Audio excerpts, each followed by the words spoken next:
Good morning friends, स्वागत आहे तुमचं आजच्या प्री मार्केट रिपोर्टमध्ये. तर मग चला सुरुवात करूयात आजच्या प्री मार्केट रिपोर्टला आणि जाणून घेऊयात की आज आपल्या स्टॉक मार्केटमध्ये काय होऊ शकतं ते. त्याआधी तुम्ही जर चॅनलवरती नवीन असाल तर चॅनलला सबस्क्राईब करायला बिलकुल विसरू नका. तर मग चला सुरुवात करूयात आजच्या व्हिडिओला. मित्रांनो, जर तुम्ही काल रात्री US मार्केट पाहिलं तर US मार्केटमध्ये आपल्याला खूपच जास्त व्हॉलॅटिलिटी पाहायला मिळाली आहे. त्याचं बेसिकली कारण असं आहे की सुरुवातीला US मार्केट जे आहे तर ते एकदम पॉझिटिव्ह होतं. त्यानंतर रात्री म्हणजे आपल्याकडे रात्री तिकडे दिवसा जे फेडचे मीटिंग मिनिट्स आहेत तर ते आलेले आहेत. तर त्यातनं आउटपुट एवढं झालेलं आहे की अर्धे जे काही फेडचे मेंबर्स आहेत तर त्यांचं असं म्हणणं आहे की रेट कट करू नये. ओके, मग साहजिकच आहे रेट कटची प्रोबॅबिलिटी कमी झाल्यामुळे तिथे सडन मार्केटमध्ये एक फॉल पाहायला मिळाला. परंतु त्यानंतर पुन्हा सगळ्यांच्या लक्षात आलं की अरे, हे तर जेरम पॉवेल आता निघून जाणार आहेत आणि नेक्स्ट टर्ममध्ये जे कोण नवीन अपॉइंट होतील साहजिकच आहे त्यांना ट्रम्प अपॉइंट करणार आहेत आणि ट्रम्प ओपनली सांगतात की चांगले रेट कट झाले पाहिजेत. रेट कट एवढे हायर असता कामा नयेत. म्हणजेच काय की रेट कट तिथे खूप मोठ्या प्रमाणावरती होण्याची पॉसिबिलिटी आहे नवीन फेड चेअरमन आल्यानंतर. आणि मग ते मार्केटच्या लक्षात आल्यामुळे पुन्हा सेकंड हाफमध्ये मार्केट रिकवर झालं आणि ऑलमोस्ट ग्रीनमध्येच क्लोज आहे, परंतु फार जास्त ग्रीनमध्ये नाही, परंतु आहे. त्यामुळे आता हा सिनेरिओ तुमच्या लक्षात आला. जर आता आपण ग्लोबल मार्केट जर पाहिले, युरोपियन एशियन मार्केट्स तर मोस्टली अमेरिकन मार्केट्सलाच फॉलो करतात, त्यामुळे तेही ग्रीनमध्येच आहेत. जर आपण आपल्या मार्केटकडे पाहिलं तर जसं मी तुम्हाला कालही सांगितलं होतं की 25,800 ही अशी लेवल आहे की त्याच्यावरती जर मार्केटनं क्लोज केलं तर टेक्निकली मार्केट जे आहे तर ते लाँग होईल, म्हणजेच बाय ऑन डिपचं मार्केट होईल. परंतु लास्ट टाईमसुद्धा असंच झालं होतं की मार्केट 26,000 क्रॉस करून त्यानंतर एक फॉल आपल्याला मार्केटमध्ये त्यानं दाखवला होता. आता सेकंड टाईम म्हणजेच डबल बॉटम बनवून मार्केट आता वर जात आहे. ओके, टेक्निकली मार्केट लाँग होत आहे हे लक्षात घ्या. म्हणजेच काय की जर मार्केटला फेल व्हायचं असेल तर आजचा दिवस आहे. आज जर मार्केटनं क्लोजिंग 25,800च्या खाली दिलं तर खूप प्रोबॅबिलिटी हायली आहे की मार्केट जे आहे तर ते पुन्हा खाली जाईल आणि मग पुढं पाहता येईल काय होईल.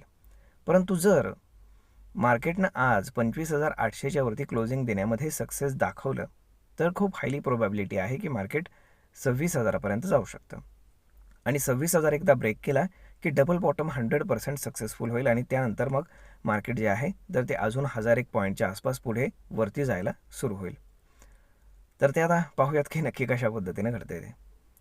परंतु जर आपण FIS-DIचा डेटा जर कालचा पाहिला तर FISनं पुन्हा बाईंग केलेलं आहे साधारण 1100 कोटींच्या आसपास आणि डोमेस्टिक इन्स्टिट्यूशन्सनं देखील 400 कोटींच्या आसपास बाईंगच केलेलं आहे.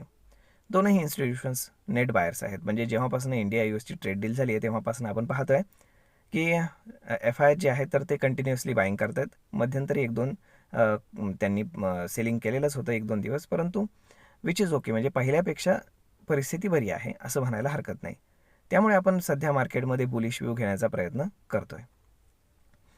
तर मग आता आपल्या इंडियन मार्केटमध्ये जर आपण पाहिलं तर स्टॉक स्पेसिफिक ॲक्शन जी आहे तर ती चालू राहणार आहे.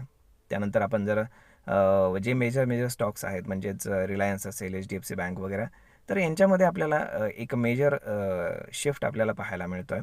कारण आता मार्च एंड जवळ आलेला आहे आणि मार्च एंडपर्यंत ज्या ज्या कंपन्यांना त्यांचं रिबॅलन्सिंग करायचं आहे, जे काही मेजर स्टॉक्समध्ये सेलिंग करायचं आहे तर ते घडत असतं हे लक्षात असू द्या. तर मग आता कॅपिटल गेन होण्याचा तर काही प्रश्नच येत नाही, त्यामुळे कॅपिटल गेन इन्व्हेस्ट करण्यासाठी तर काही चान्स आहे असं मला बिलकुल वाटत नाही. तर मग होप सो पाहूयात काय होतं ते पूर्ण दिवसभरामध्ये. परंतु टेक्निकली मार्केट लाँग होण्याची पॉसिबिलिटी आहे. काल तर मार्केट क्लोज झालेलंच आहे 25,800च्या वरती, परंतु आजचा दिवस पाहणं खूप जास्त गरजेचं आहे. जर हा ब्रेकआउट जर फेल व्हायचा असेल तर आज मार्केटला 25,800च्या खाली डेली बेसिसवरती क्लोज करणं गरजेचं आहे. अदरवाईज मार्केट वरती जाण्याची पॉसिबिलिटी आहे. तर आज आहे सेन्सेक्सची एक्सपायरी आणि त्यानंतर मंथली एक्सपायरी अगदी जवळ आलेली आहे. त्यानंतर 4च दिवसांनी मंथली एक्सपायरीसुद्धा आहे. तर मग आता पाहू की कशा पद्धतीने या सगळ्या गोष्टी ड्राईव्ह होत आहेत ते. परंतु जर आपण पाहिलं तर आर्टिफिशियल इंटेलिजन्सचं जे काही आपण काय म्हणतो की फिअर होतं, तर ते जर पाहिलं तर US ते जास्त दिसायला पाहिजे, परंतु ते आपल्याकडेच जास्त दिसतंय. त्यामुळे अशा पद्धतीनं पाहूयात आता नक्की मार्केट जेव्हा वर जाते आता तेव्हा तुम्ही जर पाहिलं तर इंडिया विक्स जो आहे तर तो खाली येतोय. तर ही गोष्ट आपल्याला हेच सजेस्ट करते की डाऊन साईड फार नाही आहे मार्केटमध्ये.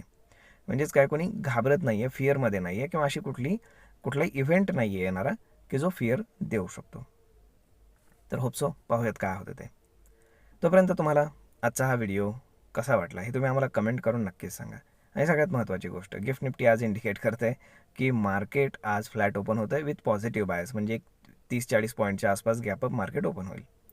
म्हणजेच काय की खूप हायली पॉसिबिलिटी आहे की मार्केट ट्रेंडिंग राहू शकतं. कारण जेव्हा जेव्हा मार्केट अशा क्रुशल झोनमध्ये येतं आणि तिथं जेव्हा मार्केट फ्लॅट ओपन होतं तेव्हा खूप महत्त्वाची गोष्ट घडते, ते म्हणजे मार्केट ट्रेंडिंग राहतं.